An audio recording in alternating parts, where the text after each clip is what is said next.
All right, an update on the garden. It is Sunday, July 26th. It is hot, so we'll try to do this quickly.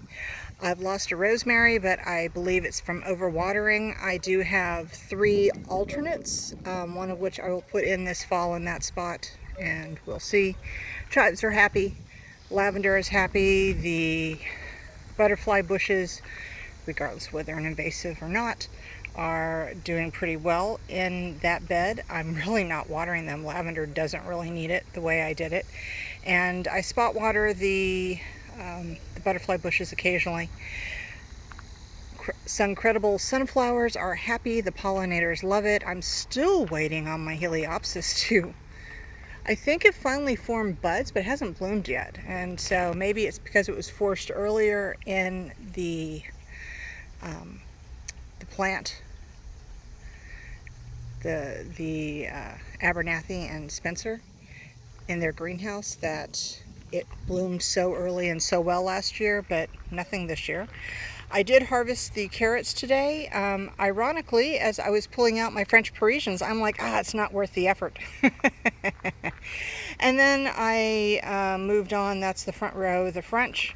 Beyond that is the, let's see, rainbow carrots. They were, the few that came out looking of size didn't seem worth the effort. The Davers half length, they'll make good ones to throw in and can. The Yellowstone carrots, yellow, they're pretty good. I was pretty happy with that, but the winner of this trial was definitely the dragon carrots.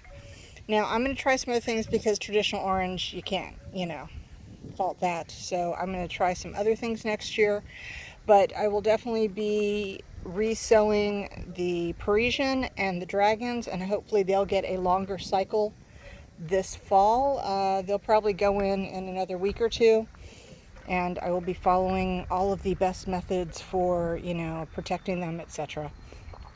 The front beds are doing pretty well. Strawberries are good. We harvest a lot.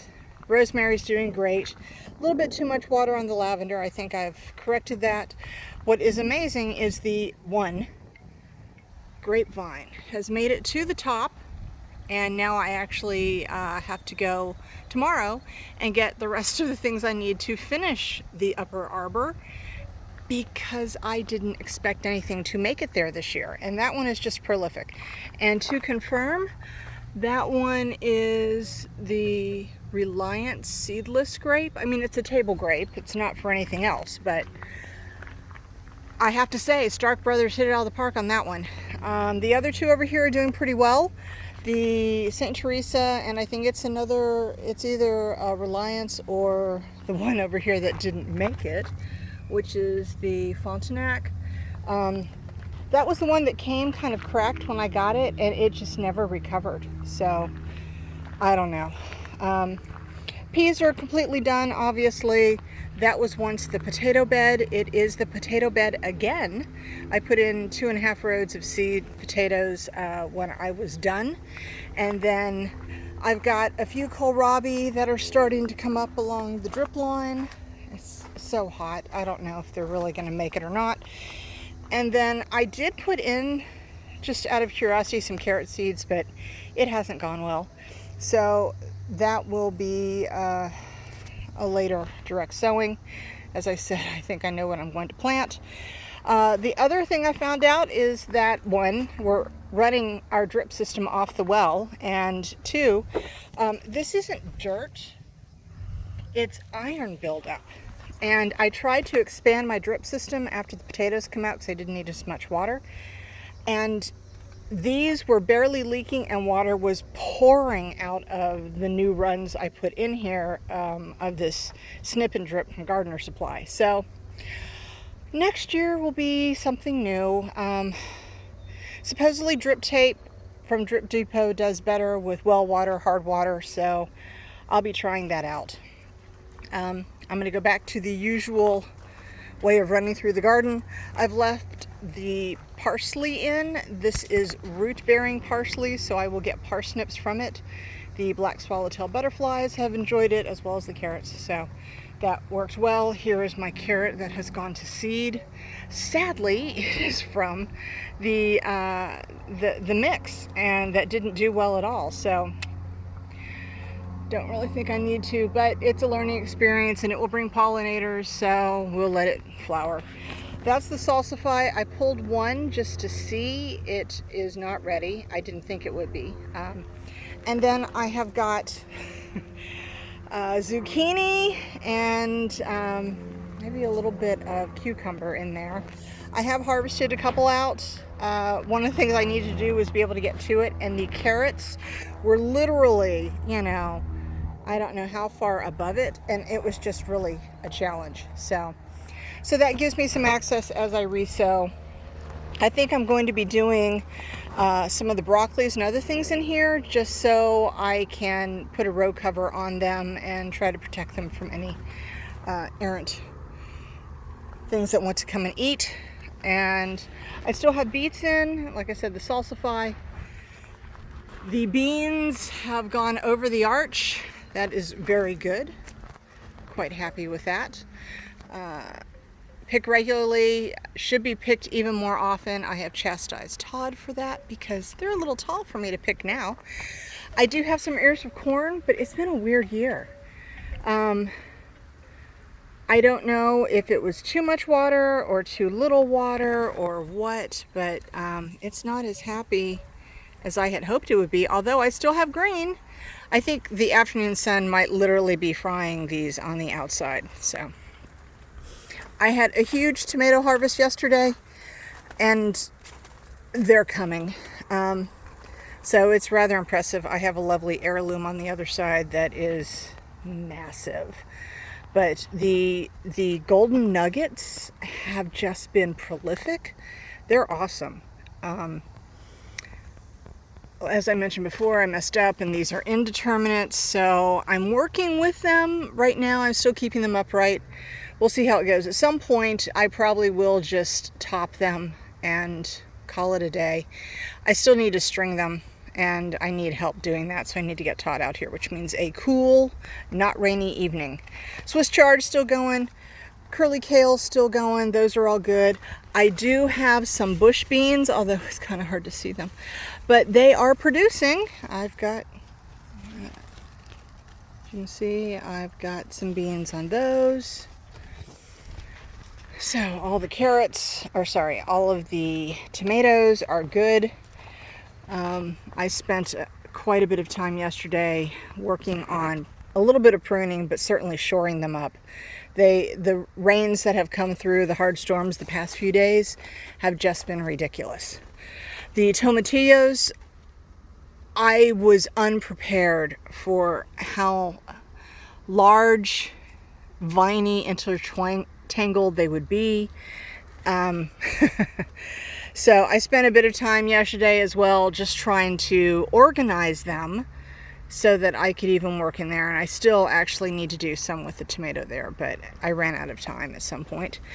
I've also discovered if you don't pick your Pak Choy seeds soon enough, you get Pak Choy seedlings, which are cute, and I just fear they're going to bolt instantly, so we'll have to see.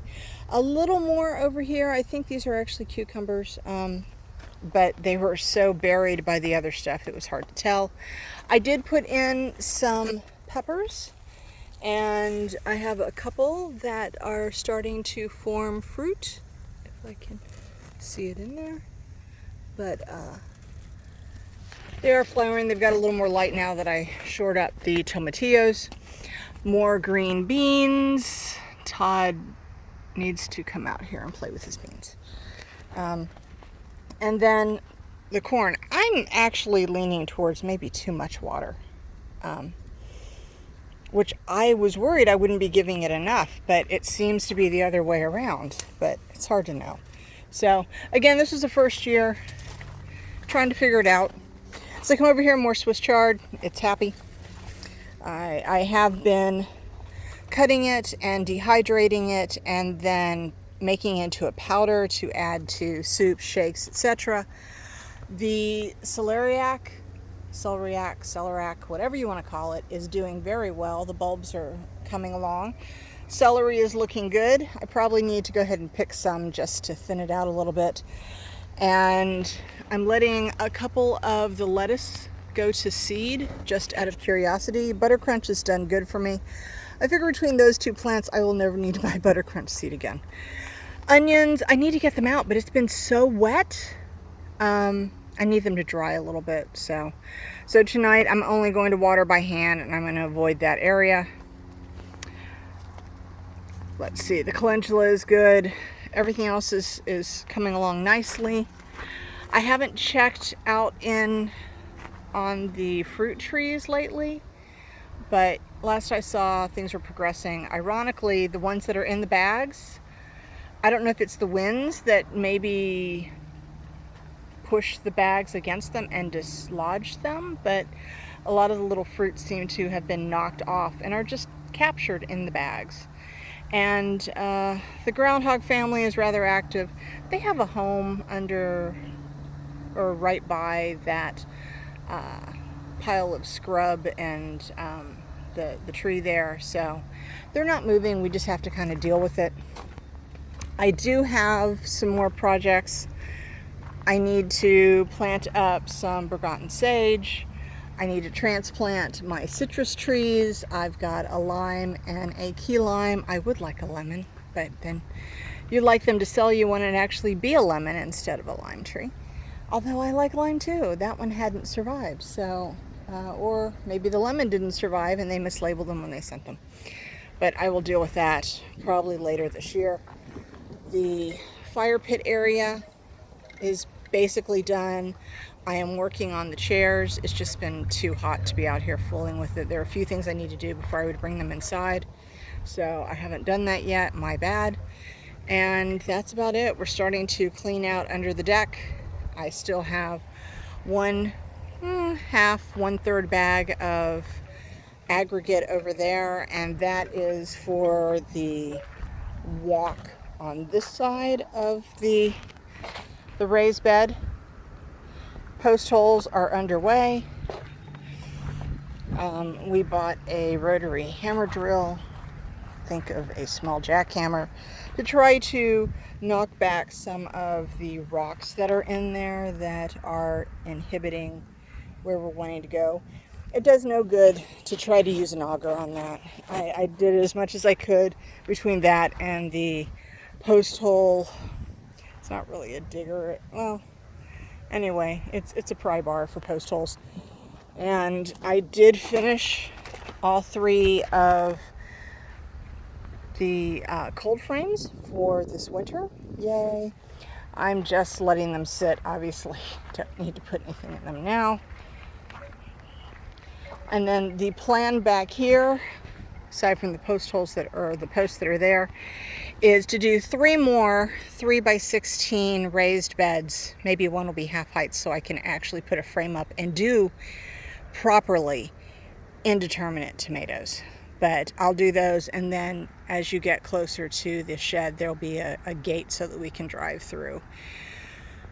The fencing will go from the shed over to the dog run, which will be closer than where the fencing currently is, and then it'll come down to the deck. And all of this in this area will be enclosed with a good 7-foot deer fencing, as well as probably 4 feet, 2 feet up and 2 feet on the ground of a hardware cloth or something to ensure that things don't burrow in or just bite their way through the deer fencing. So, and very happy with the rock garden.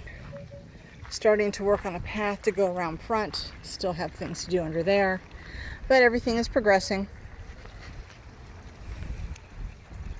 We'll see how the direct sowing goes in the next few weeks.